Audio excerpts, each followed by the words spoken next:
Hi, I'm Patu from freefincal, and what a great victory it's been for the BJP. Whether you're a pro-BJP supporter or anti-BJP supporter, you have to admit that it is a great victory. The people have chosen quite clearly. There's no ambiguity there, and we now have Modi 2.0 in full swing. So I'm not here to talk about politics, but whoever came to power, we now know who. They have severe economic challenges to tackle, and I'm going to talk about that. But I'll be interested in your view on why the BJP won, why the Congress lost. Are they because of the same reasons or different reasons? Sometimes the Congress can lose. Sometimes one party can lose due to different reasons from the reasons why another party won and so on. Is that the case? It could be this time. Please keep it civil and please share. I'm eager to read what you have to say.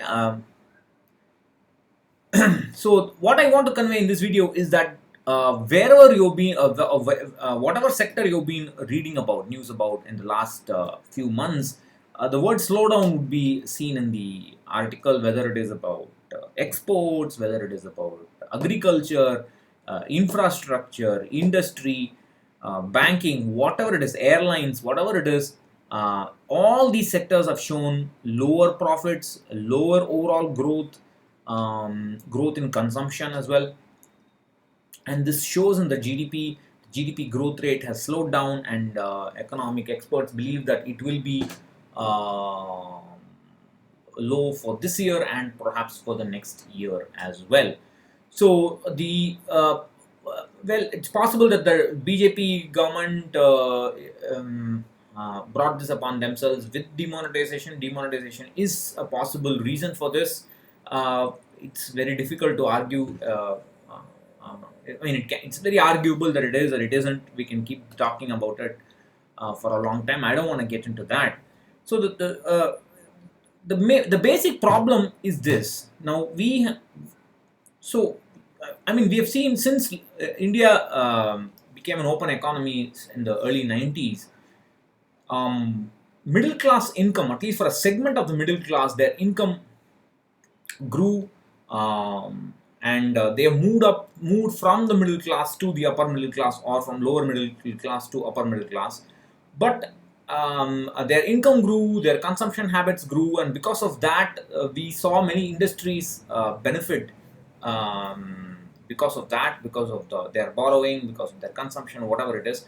Now, the one question is, and this is not, I mean, there's no way, I don't think there's any data to prove for it. One question is, has this consumption hit a saturation?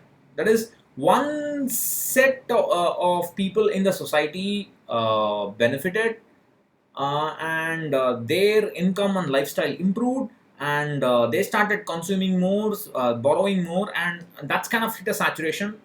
And beyond that, the industries are struggling to grow, which means that one that is, I mean, we have seen one section move up, but the other section has not moved up fast enough for the industry to benefit from that section's higher income, etc., and so on.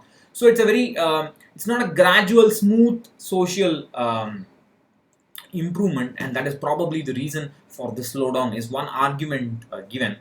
The problem is that the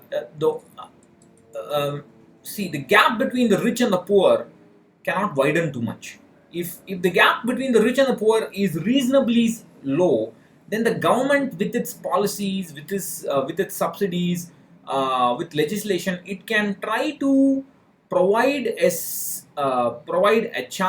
provide a scenario for the poor and the middle class to push their lifestyle up via employment, via higher income, whatever it is. They can push their lifestyle up gradually. But if the government has not been able to do this pushing up smoothly, contiguously, continuously, and there is a gap in this upward movement, that is, everybody in the society as a whole, their lifestyle should improve. People, the poor will remain poor, but they will not remain poor.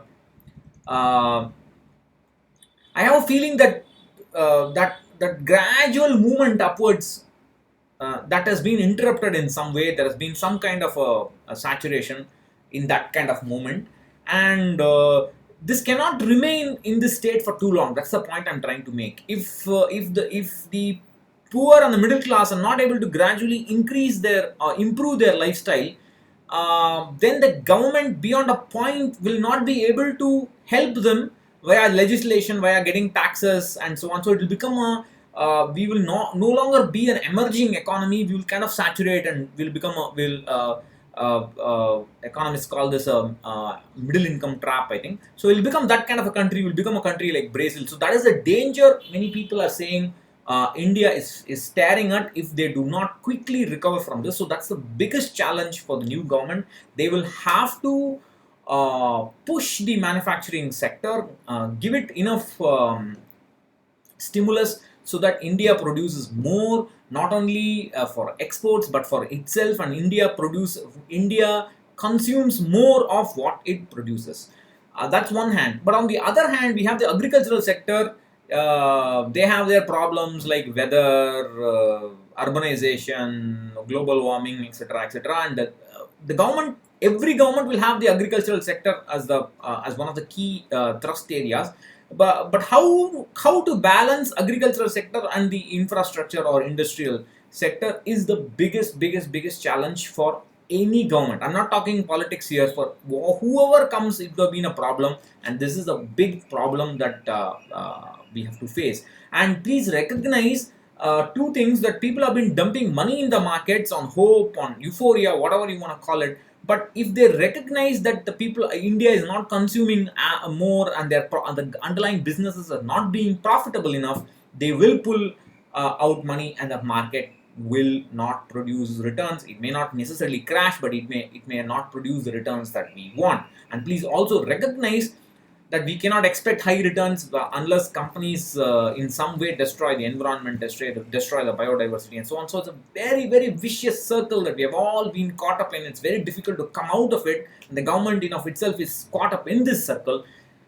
How is it going to handle this is going to be the big challenge for everybody as a country, first of all, as a country, as a citizen of the nation and of the world. We need to have sustainable resources, and we also need to be a country where the lower income groups have a chance. The lower income groups don't want freebies or subsidies. What they want is a chance for them to improve their lifestyle. Although there has been significant strides in this regard, I think a lot more has to be done. We have to become a manufacturing giant. Unless and until we do that, our GDP cannot grow fast enough.